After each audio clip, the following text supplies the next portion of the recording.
We are back on Taking Care of Business on Current Radio, News Talk, 1180, 1230 KGEO, 1410 KERI, 1000 KKIM in Albuquerque, New Mexico, and now on the Internet in the Richmond, Oakland, and San Francisco Bay Area. Our guest by phone, former Libertarian VP candidate and author of the Ultimate Obama Survival Guide, Wayne Allyn Root.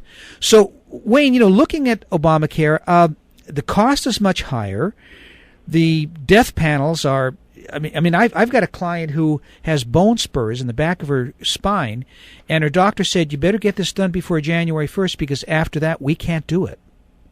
Yeah, well, listen, Obamacare was never about saving people's lives. It was never about healing the sick. It was never about providing health insurance for poor people. It was about income redistribution. When you think about it, all this really boils down to is this is the vehicle, I call it the Trojan horse, that Obama is using to bankrupt America and to steal all the rich people's money and to put the middle class out of business and to put small business out of business. And then all that money goes to two groups. It goes to all the poor people who will forevermore vote Democrat to keep the checks coming. Right. And by the way, don't laugh. That's the same strategy that Hugo Chavez used in Venezuela. It's the same strategy Fidel Castro used in Cuba, same strategy that Stalin used in Russia. You have an army of poor people, and they always vote for the guy who gives them the government checks to keep them alive so their family doesn't starve. But what they don't realize is he's the one making you starve in the first place, so you need the government checks. So first of all, the money goes to all of Obama's poor voters in welfare and food stamps and of course, free health care. And second of all, he dramatically raises the price of health insurance. Can anyone argue with me on that one? Everyone's health insurance is doubling and tripling to the point they can't afford it, which makes you dependent on government. If you're middle class, for the first time ever, you're going to accept a government check. That's number two. And then number three, he bankrupts all the rich people and the middle-class people and the small business owners, but guess where the money goes besides the poor people on welfare? It goes to the super rich who own Walmart, who own the big insurance companies, who own the big pharmaceutical companies, because all of them love whoever's in power. They don't care if you're a Republican or a Democrat. As long as you make them richer, they'll go with you. So Warren Buffett loves Obama, and the head of GE, Jeffrey Immel, loves Obama.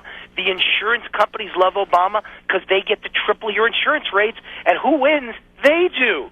You go broke, government pays the bill, they make all the money, everybody's happy because Obama has a broke country that needs government checks, and he's got a bunch of really filthy, greedy rich people who run insurance companies who support him so that they get richer and richer. It's just a big, giant bribe. Well, Wayne, don't you think the ultimate goal of this, anyways, is to have a single-payer system? The ultimate goal is to have a single-payer system and to have a two-class society. Uh-huh. Everyone is either super rich at the top, just a few people, and those are the ones who supported Stalin and the Russians. It's the same in every communist country. The top people at the very top of the social class who call themselves communists are actually the biggest capitalists. They have a mansion in Moscow and a giant mansion in the countryside. They have chauffeurs that drive them around. And the poor people can never get near them because there's walls around their houses.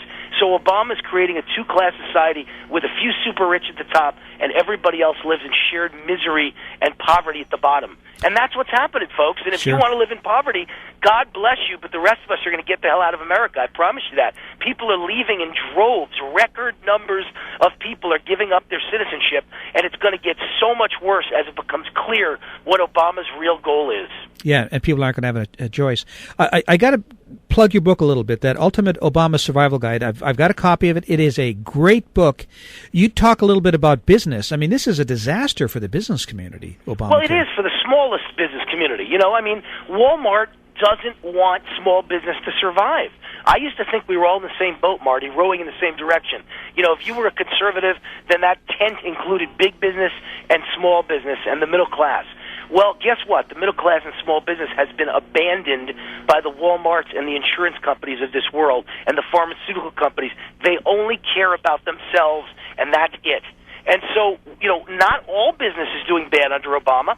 If you're an Obama bundler, and you raised them $1 million, you probably own a green energy company right now, and the government is handing you hundreds of millions of dollars in loans that you'll never pay back because we all know you're going to go bankrupt because wind doesn't work and solar doesn't work and all the alternatives don't work and biofuels don't work and more importantly, Chevy Volts don't work. Nobody wants them. No one's ever going to buy them. But Obama keeps pouring billions of dollars into all their bank accounts because they all supported Obama for president. And they take the bribe, and then he gives them a $100 million loan to start their little factory to build solar or wind. They lose all the money, but they always make sure they set aside like $10 million to give to Obama in campaign contributions so that nobody ever prosecutes them in the end and sends them to prison for blowing the taxpayers' money.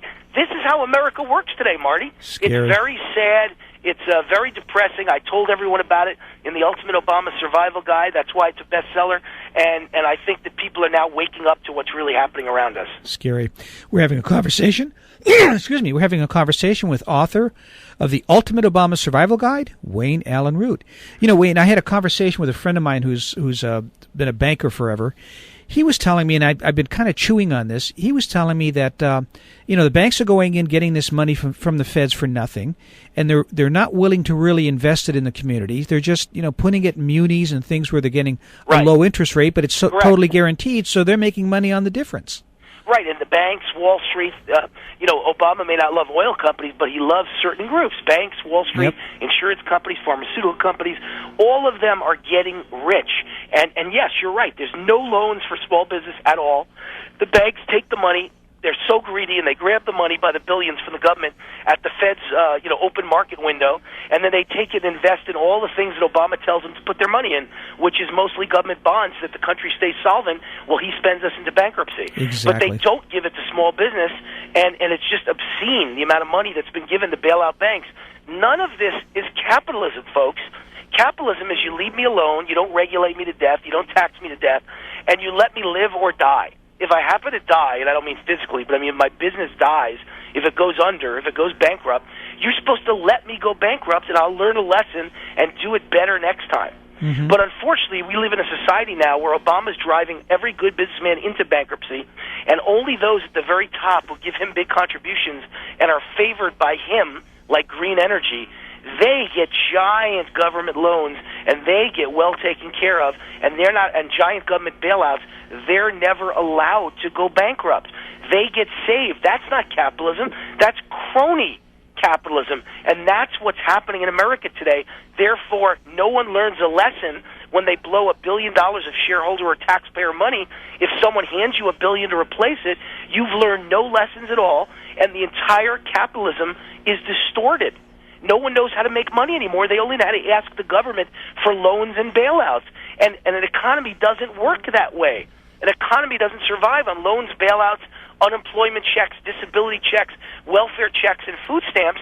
If it does, it's called communist Cuba. Yes. That's what we're living right now, folks.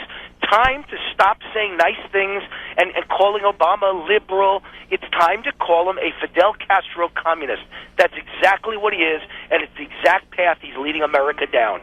Yep, and we are getting to the point where, we're looking at that 50% tipping point where more than 50% of the people are getting money from the government, and they're going to vote for the people that are giving them the money. It's just that simple. Well, they already did. I mean, that was the last election. Sure. There's no question that's why Romney lost. Don't forget, he said it out loud, not publicly, but at a campaign fundraising event, and someone had an iPhone recording it all, and it happened to be the grandson of Jimmy Carter. What a big surprise.